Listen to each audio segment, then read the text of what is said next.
You hear it all the time. Islam is dangerous, outdated, extreme, violent, and a religion that oppresses women and even kills freedom, that shuts down independent thought. Well, that's what you've been told. But then, you see something that doesn't make sense.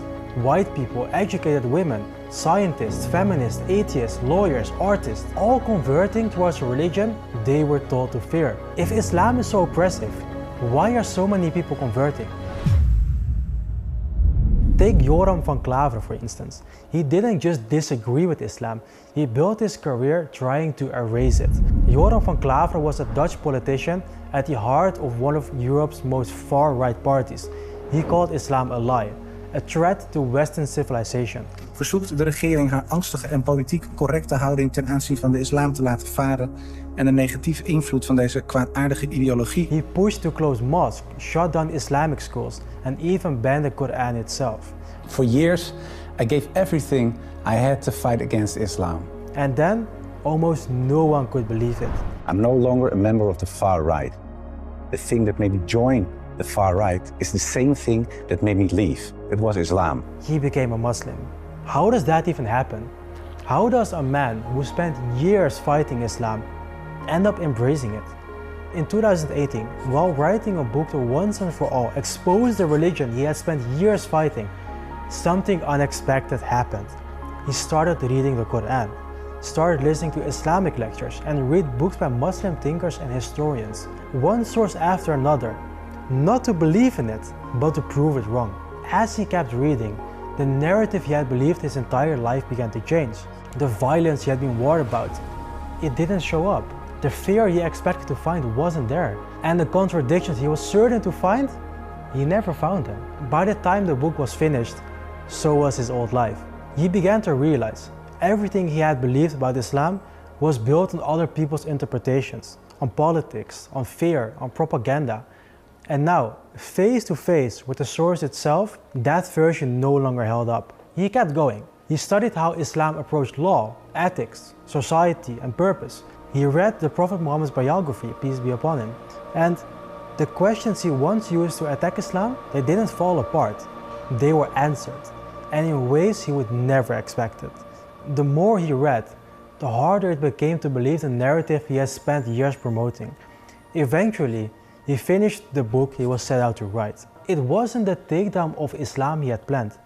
It was a story of how, through his own research, he became a Muslim. Which started as an anti-Islam book, changed into this search for God, and it ended up me becoming a Muslim.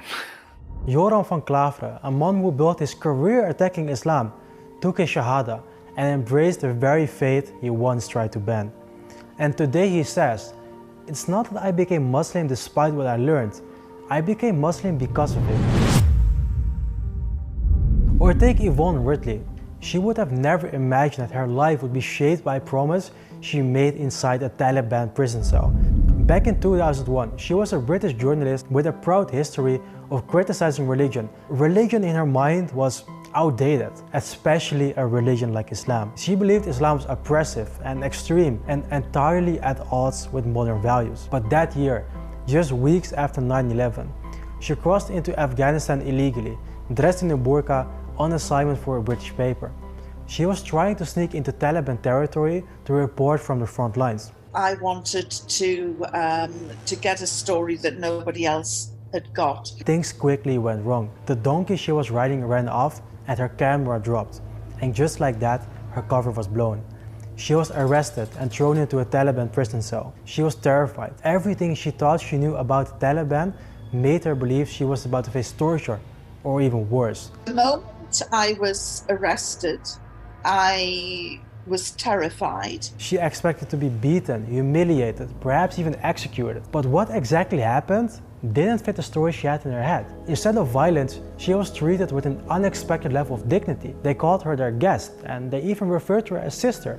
And I'm thinking, why are they acting like this? They're supposed to be evil and brutal. This is obviously a game that they're playing, you know, like a cat and a mouse. They washed her hands before meals. They never touched her inappropriately. They gave her 3 meals a day, despite the fact that she went on a hunger strike. She kept waiting for the cruelty to begin, but it never did. One day, someone came to her and asked her directly if she wanted to become a Muslim. And I just thought, oh, what am I going to say now? She was shocked by the question and worried that giving the wrong answer might cost her her life. If I say yes, he'll say, you insincere, fickle woman, take her away and have her stoned. Or if I say no, he'll say, how dare you insult Islam, take her away and have her. So I'm thinking, what am I going to say? She made a promise, one she was hoping that would satisfy them and buy her a safe release. She said, if you release me, I will read your holy book and I will study Islam. Eventually, she was released, unharmed. She returned to the UK. She could have just moved on and forgotten the promise, leave the experience behind as just another chapter in her reporting career. But something about it stayed with her. The way she had been treated, the calm in the prison, the lack of brutality. It didn't match anything she had believed about Muslims or Islam. She picked up a copy of the Quran, not because she wanted to convert, but she made a promise. And because of the whole experience, she was honestly just curious. But what she found shocked her. The book she read wasn't filled with hate at all. It was actually filled with peace. It spoke about justice, patience, compassion, and balance. And when it came to women, it didn't degrade them, it uplifted them. She found verses giving women the right to education, to property, inheritance, and even divorce, all written over 1,000 years before Western women would receive any of those rights. Slowly, the lines between her assumptions and reality began to blur. The more she read, the less she could deny that her entire perception of Islam had been built on lies. What started as a journalist's promise turned into a 2-year journey of intense reading, reflection, and confrontation with everything she believed. And in August of 2003, she took a Shahada and embraced Islam. She later said it wasn't emotions that brought her here, it was reason. She converted because she read, and after that, she changed her life completely. She gave up drinking and she began praying. She became an outspoken anti-war activist. She fought against Islamophobia in the same media she once worked with. She even entered politics and campaigned for the rights of oppressed people, both Muslim and non-Muslim, around the whole world. People around her were stunned. How could a strong, educated Western woman choose Islam? They were asking. But to her, the answer was simple. Once she actually read the Quran, once she saw Islam for herself, there was no going back. Over and over again, we see the same pattern. People will read deeply, questioned everything, stripped away the labels, and discovered that Islam was never what they thought it was. And that everything they were told to fear, the opposite is what they found. And when you ask them what changed their minds, most won't say, I chose Islam. They'll say something much simpler. I looked, I read, and for the first time, it all made sense. Let's talk about the real question, because if you've only ever seen Islam through the headlines, of course you would have doubts. I mean, you've heard the claims that it oppresses women, that it promotes violence, that it's too strict. But stop and ask yourself, where did those ideas come from?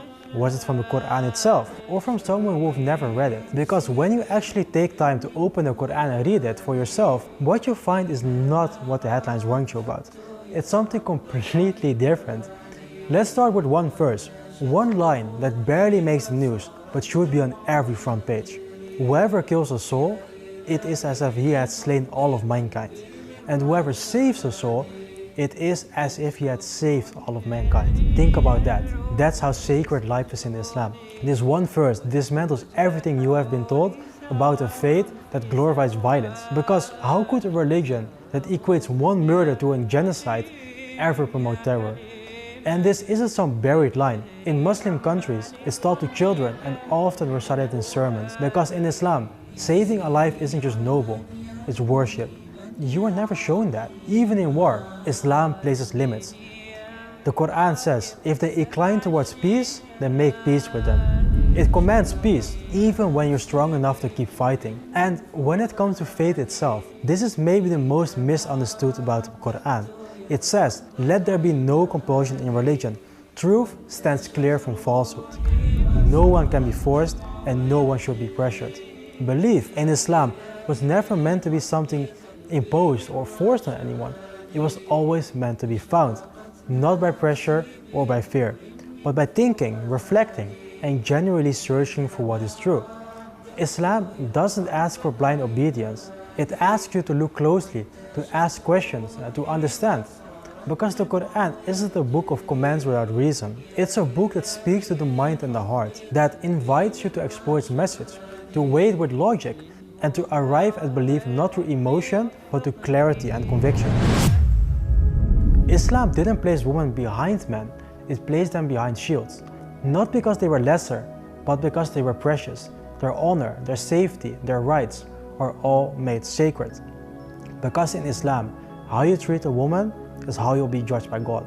It's a reflection of your character, of your righteousness, of your worth in the sight of God.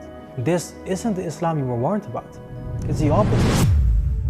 Maybe the issue was never the Quran. Maybe it was the fact that no one ever told you to open it. Now we come back to the question, why are so many people, smart, successful, skeptical people, choosing Islam? The answer isn't complicated. Because when he finally looked past the noise, when he stopped relying on what others said and started seeing it for themselves, what they found was completely different from what they were told to expect. They didn't find chaos or blind obedience. They found structure, reason, and balance, and a deep sense of purpose. And that's what makes this so powerful and so threatening to the narrative we've all been handed. So maybe the question isn't, why do people convert to Islam? Maybe the